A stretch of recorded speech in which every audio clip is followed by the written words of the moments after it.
बिस्मिल्लाहिर्रहमानिर्रहीम।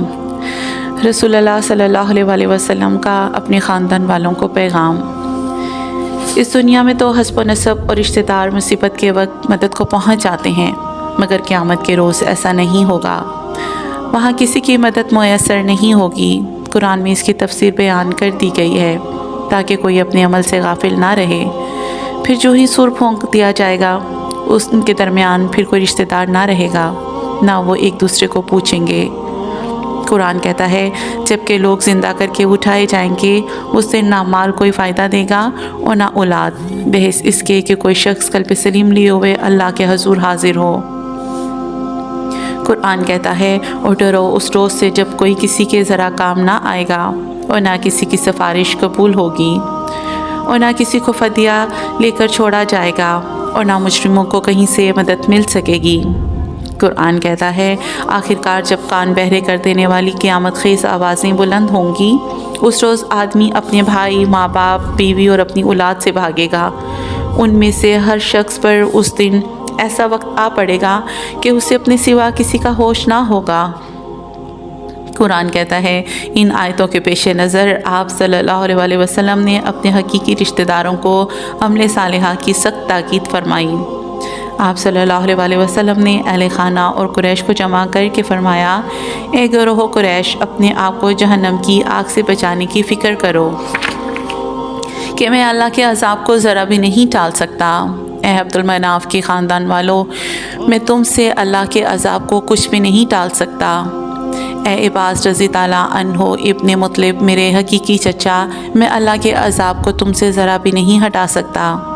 ए मेरी बेटी फ़ातिमा रज़ी ताला अन्हो, तू मेरे माल से जितना भी मांगे दे सकता हूँ, लेकिन अल्लाह के अज़ाब को नहीं टाल सकता। बस अपने आप को बचाने की फ़िक्र कर कि ईमान और अमल ही वहाँ काम आएंगे। ए गिरोह कुरैश, क़यामत के दिन इस हालत में मेरे पास ना आना कि तुम्हारे ऊपर लोगों का बोझ लादा हुआ हो और तुम चला चला कर कहो या रसूल अल्लाह मेरी मदद कीजिए, और मैं तुम्हारे किसी काम ना आ सकूँगा। यानी किसी का हक़ ना मारना, किसी को तंग ना करना, किसी के माल पर कब्ज़ा ना करना, किसी को कमतर ना समझना, अपने हस्ब नसब पर गरूर और तकब्बर ना करना। तकब्बर ने ही शैतान को ज़लील करवा दिया था। तकब्बर अल्लाह की चादर है, जिसने उसकी चादर खींची अल्लाह ने उसको ज़लील और बर्बाद कर दिया। हदीस नबवी सल्लल्लाहु अलैहि वसल्लम है, तुम में से बेहतरीन वो है जो परहेज़गार रहे, यानी अल्लाह का हुक्म मानता है। अगर हस्ब नसब का ही मामला होता तो सलमान फ़ारसी रज़ी ताला अन्हो को आप सल्लल्लाहु अलैहि वसल्लम अपने करीब ना करते, क्योंकि वो अजमी मुसलमान थे। ग़ज़वा खंदक में उनसे मशवरा ना लेते। एक हबशी ग़ुलाम बिलाल रज़ी ताला अन्हो को अपने करीब ना करते। आप सल्लल्लाहु अलैहि वसल्लम ने फरमाया किसी अरबी को अजमी पर और किसी अजमी को अरबी पर कोई फजीलत हासिल नहीं। तुम सब आदम की औलाद हो और आदम अलैहिस्सलाम मिट्टी से बने। काले को गोरे पर, गोरे को काले पर कोई फजीलत नहीं, तुम सब बराबर हो। क़यामत के दिन आप सल्लल्लाहु अलैहि वसल्लम अपनी मर्ज़ी से किसी की सिफारिश नहीं करेंगे, बल्कि अल्लाह आप सल्लल्लाहु अलैहि वसल्लम के दिल के अंदर जो नाम डालेगा आप सल्लल्लाहु अलैहि वसल्लम उन नामों की सिफारिश करेंगे। आज भी वक्त है, संभल जाओ। क्या ये समझते हैं कि इतनी सी बात पर छोड़ दिए जाएंगे कि हम अल्लाह की तौहीद पर ईमान ले आए और उनसे उनके अमालों के बारे में पूछगछ ना होगी? कुरान कहता है क्या इस दिन अंधा और आँख वाला एक जैसा हो जाएगा?